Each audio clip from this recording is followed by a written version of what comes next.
আসসালামু আলাইকুম। গল্পের নাম দুইজনাতেই। লেখনীতে অলকানন্দা ঐন্দ্রী। পর্ব ৩। হুবহু দেখতে তার সাদা শাড়িটার মতোই যে শাড়িটা তার কাছে এসেছে তার সাথে ছোট্ট চিরকুটটায় খুব সুন্দর হাতের লেখাতেই লেখা, নিন ক্ষতিপূরণ। তবে আপনি আমার যে ক্ষতিটা করেছেন মিসেস দীতিকা তাসনিম, তা আমি খুব রয়েছেই আপনার থেকে উসুল করব। সাক্ষ্য এহসান খুব সহজে ছাড় দেয় না। দিতি ভ্রু কুচকাল প্রায় সঙ্গে সঙ্গেই। কি ক্ষতি করেছে? স্বাক্ষর কোনো ক্ষতি করেছে বলে তো তার মনে পড়ছে না। অথচ এই লোক লিখেছে সে ক্ষতি করেছে। কি ক্ষতি? দিতি কপাল কুঁচকে তাকিয়ে থাকতেই ঠিক এর পরপরই আরেকটা লেখা চোখে পড়ল উল্টোপিঠে। আবারও লিখা, শাড়িটা পরে সবাইকে মুগ্ধ করার কথা ভেবে থাকলে আপনার থেকে আমার ক্ষতিপূরণটা নিতে আমি দেরি করব না মিসেস সাক্ষ্য এহসান বি কেয়ারফুল। যাকে মুগ্ধ করার তাকেই করবেন কেবল। অন্য কাউকে মুগ্ধ করার কথা ভুলেও চিন্তা করবেন না। ওকে। এই লেখাটা পরেই দিতি সর্বপ্রথম মুখ ভেঙ্গাল। যাকে মুগ্ধ করার তাকেই মুগ্ধ করুন। কি সুন্দর কথা। দিতি তো ওই নাক উঁচু লোককে মুগ্ধ করতেই শাড়ি পরেছিল। লাভ কি হল? তাকিয়েছিল ওই লোক। তাকায়নি তো। দিতি শাড়ি চিরকুট দুটোই একপাশে জমিয়ে রাখল। বেশ কিছুটা সময় পায়চারি করে অবশেষে সিদ্ধান্ত নীল শাড়ি সে রাখবে না, ফেরত দিয়ে আসবে। যে লোক তাকে স্ত্রী হিসেবে দুটো ভালো কথা বলর তার থেকে আবার কিসের ক্ষতিপূরণ নিবে? এতই যদি দেওয়ার হতে নিজে এসে দিতে পারত না?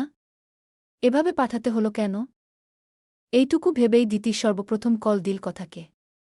শান্তস্থির গলাতেই বলল, কথা?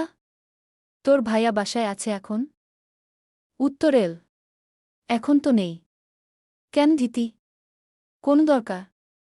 না না, তোদের বাসায় আসব তাই। উনি থাকলে যেতাম না আর কি। কথা হেসে উঠল। দিতি আর কথা দুইজনই কলেজ জীবন অবধি একই সঙ্গে পড়েছে। দুইজনেরই বন্ধুত্ব ছিল বেশ গলায় গলায় ভাবের মতো। এখনও আছে। তবে দিতি তখন ও কল করে জেনে নিত সাক্ষ্য আছে কি না। আর আছে জানলেই কোনো না কোনো কিছুর অজুহাতে বাসায় আসত। লুকিয়ে চুরিয়ে কথার রুম থেকেই সাক্ষ্যকে দেখত আর বুক ঢিপুঢিপ করা রোগ নিয়ে কথাকে বলত, আমি তো ফেসে গেলাম রে কথা। খুব কঠিন জালে ফেসে গেলাম। কথার ওইটুকু ভেবেই হাসি এল। উত্তর দিল, আচ্ছা আয়, বড় ভাইয়া নেই এখন। দিতি শুনল। মনে মনে সবটা ভেবে নিয়ে নিজেও একটা চিরকুট লিখল। তারপরই মাথায় ওড়না ছাপিয়ে বেরো হল। অতঃপর প্রায় ১৫ কি ২০ মিনিট পর রিকশায় করে সাক্ষ্যদের বাসায় পৌঁছাল। সাজিয়া বেগম দিতিকে দেখে বেশ খুশিই হলেন যেন।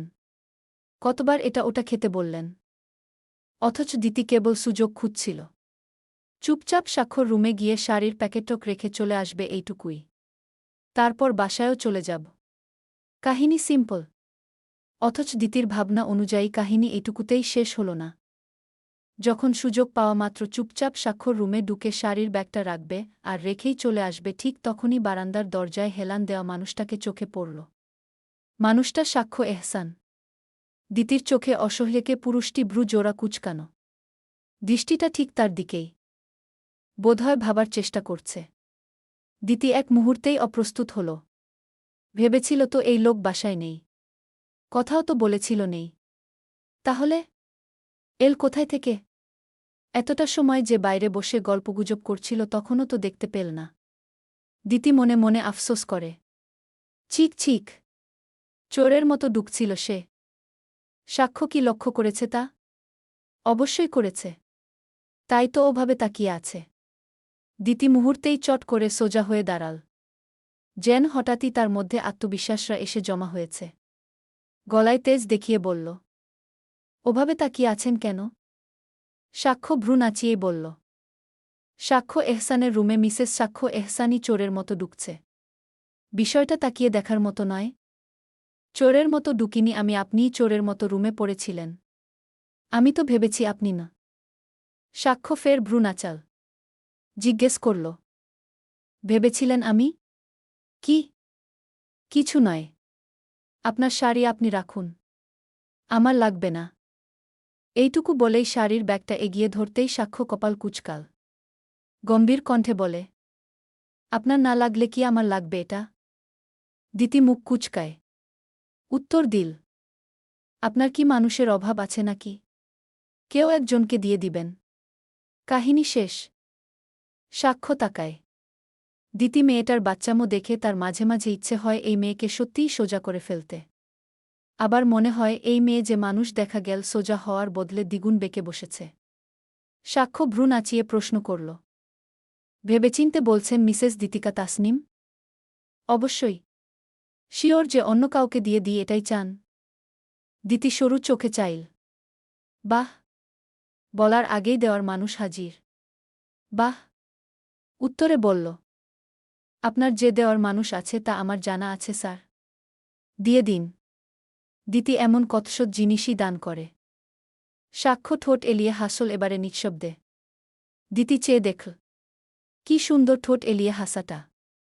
যে হাসিটা দ্বারা স্পষ্টই বোঝা যায় সে দিতির কথাকে পাত্তা দিল না। অন্য সময় হলে নিজেকে নিয়ে এভাবে হাসার জন্য দিতির রাগ হতো। মুখচোখ লাল করত। অথচ আজ রাগ হল না। প্রতিবারের মতে বুক চিনচিন করছে তার। কেমন এক অস্থিরতা বইল হৃদয় জুড়ে। দিতি আর চোখেই চেয়ে চেয়ে দেখল পুরুষটাকে। কালো রঙের টি-শার্ট, ট্রাউজার আর মাথার ঘন কালো চুল আর মুখের খোঁচা দাড়ি। এইটুকুতেই এই পুরুষটাকে এত চমৎকার লাগে কেন? বুক ধিপধিপ করে কেন? দিতি এই প্রশ্নের উত্তর পায়। শিরদাঁড়া দিয়ে বয়ে যাওয়া শীতল এক অনুভূতিতে বিমু যখন তখনই সাক্ষ্য এগিয়ে তার দিকে ঝুঁকল। অতঃপর কানের কাছে বলল। সব জিনিস দান করার ক্ষমতা থাকলেও সাক্ষ্য এহসানের দেয়া জিনিস এবং সাক্ষ্য এহসানকে দান করার ক্ষমতা যে আপনার নেই তা আমি শিওর। তাই শুধুই ফাঁকা বুলি আওড়াবেন না। দিতি এই মুহূর্তেই ছিটকে দূরে সরল। তেরা স্বরে জানাল। কে বলল নেই? আমি সব পারি। সাক্ষ্য ফের হাসল ঠোঁট এলিয়ে দিতির আড়ালেই। ভ্রু নাচিয়ে বলল। রিয়েলি? হ্যাঁ। আপনার শাড়ি আপনি নিন। আমার লাগবে না। এইটুকু বলেই শাড়ির ব্যাগটা সাক্ষ্যর বিছানায় রেখেই যখন পা বাড়াতে নীল ঠিক তখনই সাক্ষ্য দিতির হাতটা টেনে ধরল। গম্ভীর গলায় বলল। দাঁড়ান, সবসময় আপনি যা ভাববেন তাই হবে ভেবে থাকলে আপনি ভুল ম্যাডাম। সাক্ষ্য এহসানকে মন দিয়েছেন, প্রাণ দিয়েছেন। সাক্ষ্য এহসানের সঙ্গেই সংসার করতে চেয়েছেন অথচ সাক্ষ্য এহসানকেই এড়িয়ে চলে যাওয়ার সাহস করেন কিভাবে? এইটুকু বলেই সাক্ষ্য দিতির হাতটায় হেঁচকা টান দিয়েই দিতিকে নিয়ে এল একদম সামনে। অতঃপর ব্যাগটা থেকে সাদা শাড়িটা নিয়েই শাড়িটা মেল। শাড়ির এক কোণা নিয়ে দিতির একদম কাছে দাঁড়িয়ে ভ্রু নাচিয়ে বলল। আমার হাতেই পরতে চান? তাই এত রংবাহানা করছেন? প্রবলেম নেই, শাড়ি পরাতে না পারলেও আপনার জন্য চেষ্টাটুকু করতেই পারি।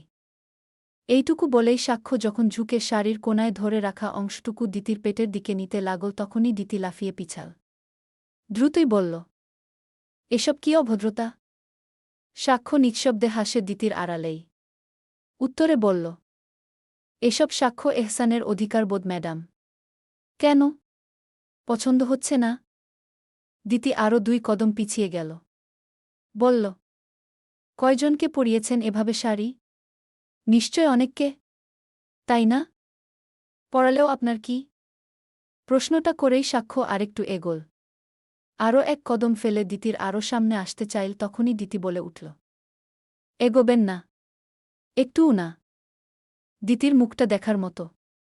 সাক্ষর হাসি পাচ্ছে। অথচ হাসল না সে। ভ্রু বাঁকিয়ে বলল।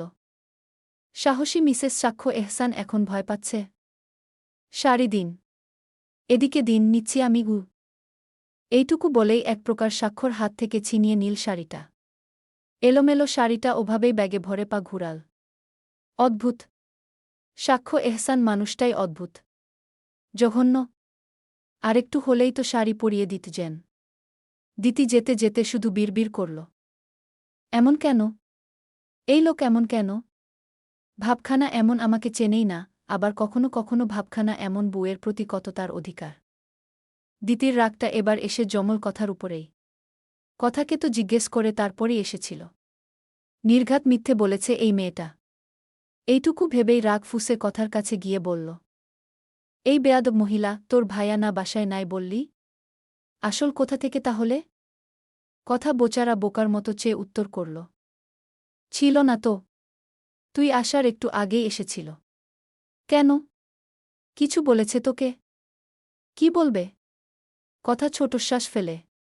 দুইজনই কেমন যেন বিয়ে করেছে, কোথায় দুইজনের মধ্যে একটা প্রেম প্রেম ভাব থাকবে, অথচ আছে তেরামো। অবশ্য সে নিজেও এক তেরা মানুষকেই ভালোবাসে, সাম্য এহসান, যে কিনা কথাকে দুই চোখেই সহ্য করতে পারে না, ওই পুরুষটিকেই কথা মন দিয়েছে। আড়ালে আড়ালে ভালোবেসে ফেলেছে বেশ জটিলভাবে।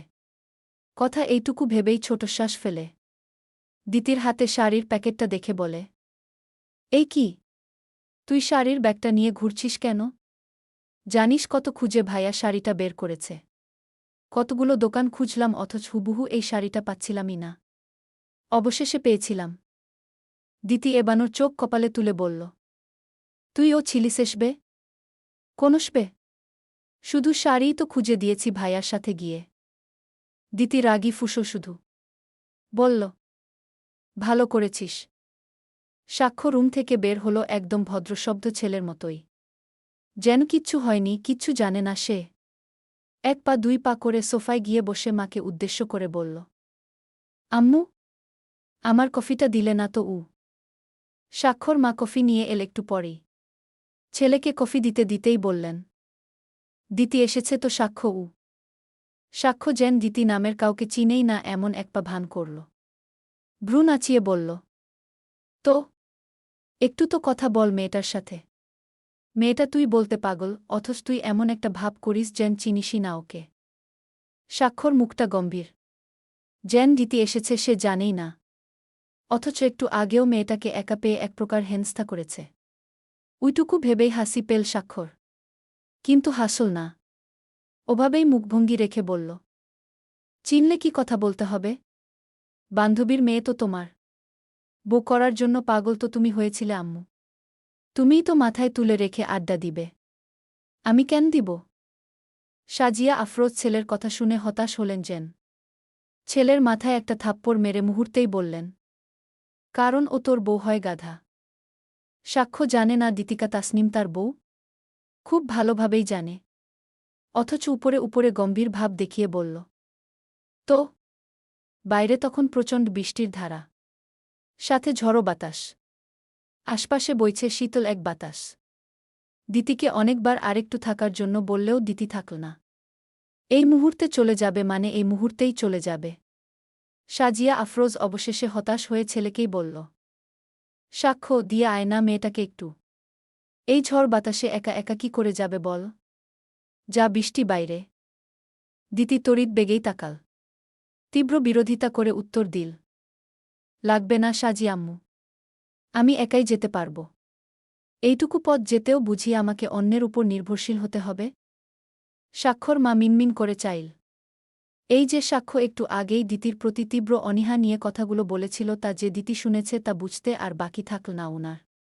ছোটশ্বাস ফেলে বুঝিয়ে বললেন, আম্মু বুঝার চেষ্টা কর। বাইরে যা বৃষ্টি, একা যেতে পারবি না তো? সন্ধ্যা হয়ে গেল প্রায়। সাক্ষ্য দিয়ে আসুক না গিয়ে। না, আমি উনার সাথে যাব না। সাক্ষ্য শুধু শুনছিল, ভ্রু বাঁকিয়ে একবার চাইল দিতির দিকে। এতটা তেরা কেন মেয়েটা? ছোটশ্বাস ফেলে উঠে দাঁড়াতে দাঁড়াতেই পকেটে হাত গুজে গম্ভীর গলায় বলল, আম্মু নিচে যাচ্ছি। তোমার বান্ধবীর মেয়েকে 5 মিনিটের মধ্যে নিচে হাজির হতে বলো, নয়তো নিয়ে যেতে পারব না। এইটুকু বলেই ধূপধাপ পা ফেলে দিতির সামনে দিয়েই চলে গেল মানুষটা। ভাবখানা এমন যেন বাধ্য হয়েই রাজি হচ্ছে দিতিকে নিয়ে যেতে, নয়তো নিতি না। দ্বিতীয় একাই যাবে, ওই মানুষের সামনে দিয়েই একা একা যাবে। কি ভেবেছে? এতটা বেহায়া? যে লোক নিজের মায়ের সামনেও তাকে নিয়ে এতটা অবহেলা দেখাচ্ছিল, সে লোকের সাথে যাবে সে? কোনমতেই না। সাজিয়া আফরোজ বহু কষ্টেই দিতিকে বুঝিয়ে শুনিয়ে বলল সাক্ষ্যর সাথে যেতে, অথচ দিতি নিজের সিদ্ধান্তেই স্থির। অবশেষে বলেও এল যেতে পারবেই সেই। তারপরই হুড়মুড় করে নিচে নামল। ঠিক গেইটের সামনেই সাক্ষ্যকে ছাতা হাতে দাঁড়িয়ে থাকতে দেখা গেল, পেছন থেকেই দিতি দেখল পেছন থেকেই। অতঃপর ওখানটায় কেউই দাঁড়িয়ে নেই যেন, এমনভাবেই ওই পথটুকু দিয়ে হেঁটে গিয়ে গেইট পেরিয়ে দাঁড়াল রিকশার জন্য। সাক্ষ্য খুব সূক্ষ্ম চোখেই দেখল তা। ঠিক তার একটু পাশেই দাঁড়িয়ে আছে মেয়েটা। বৃষ্টির ছিটকে এসে সরাসরি পড়ছেই শরীরে, খুব দ্রুত জামাটাও ভিজে যাবে বোধহয়। তবুও একইভাবেই ওখানেই দাঁড়িয়ে। অন্যদিকে ফিরে এমনভাবে চেয়ে আছে যেন সে সাক্ষ্যকে দেখেইনি। সাক্ষ্য ছোটশ্বাস ফেলে ছাতাটা দিতির দিকে এগিয়ে ধরেই নিজেও দুয়েক পা এগিয়ে দাঁড়াল। দিতির পাশে দাঁড়িয়েই ছাতাটা ধরতেই দিতি মাথা তুলে চাইল। অতঃপর নিজের মাথার উপর আকস্মিক ছাতাখানা দেখতে পেয়েই ছিটকে দূরে সরল। আরেকটু দূরে দাঁড়িয়ে ফের একইভাবেই অন্যদিক ফিরে তাকাল। এই পর্যায়ে দিতি শুধু একটুই ভিজল না, অনেকটুকুই ভিজে গেল জামার অংশ। ওড়নাটা বৃষ্টির দাপটে ভিজে গিয়েছে। দিতি তবুও ওভাবেই স্থির দাঁড়ানো। হাত উঁচিয়ে ঘড়িতে একবার সময়ও দেখল। অপরদিকে সাক্ষ্য শুধু ভ্রু কুচকাল। ভাব দেখাচ্ছে এই মেয়ে? এটিটিউড দেখানোয় পণ্ডিত সাক্ষ্যকেই এখন এই মেয়ে এটিটিউড দেখাচ্ছে। সাক্ষ্য ফের আবারও পা এগিয়ে দিতির পাশে দাঁড়াল। বাম হাতে ফের আবারও মাথার উপর ছাতাটা মেলে ধরে ডান হাতে টেনে ধরল দিতির কোমর। যেন আগে থেকেই জানত দিতি এখনই ছিটকে দূরে সরে যাবে। তাই তো আগেই শক্ত করে কোমর চেপে ধরল। গম্ভীর দুই গলায় বলল, এত এটিটিউড কার সাথে দেখাচ্ছেন হু? সাহস খুব না? দিতি ভ্রু বাঁকিয়ে চাইল। বিদ্যুৎ গতিতে ছিটকে দূরে সরতেও চেয়েও সরা হল না। এমনভাবে চেপে ধরেছে যে দিতির রাগে চোখ মুখ লাল হয় এল। মুখে তীব্র ক্ষোভ নিয়েই সাক্ষ্যর দিকে তাকিয়েই বলল, কি সমস্যা স্যার? রাস্তাঘাটে এসব অসভ্যতা করছেন কেন? সাক্ষ্য ছাড়ল না। একইভাবেই দাঁড়িয়ে থাকল দিতির কাছাকাছি। উত্তর করল, অসভ্যতা করার অধিকার আছে বলেই করছি। দিতি উত্তরে চুপ হল না। মুহূর্তেই জানাল, বউ করতে চেয়েছে সাজি আম্মু, আপনি তো চাননি। সুতরাং আপনার অধিকার থাকার ও তো কথা নয় স্যার। সাক্ষ্য তাকাল স্থির, শান্ত এক চাহনিতেই। এটা সত্য তাদের আক্তটা হয়েছিল কোনো প্ল্যান ছাড়াই। তার আম্মু হুট করে চেয়েছিল বলেই আকস্মিক আক্তটা হয়েছিল। একদম হুট করেই। সাক্ষ্য এই নিয়ে মায়ের উপর কিছুটা রেগেছিল।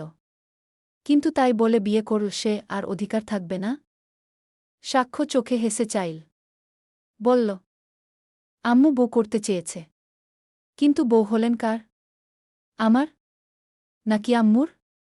তো কার অধিকার থাকবে? দিতি এবারে আর উত্তরই করল না।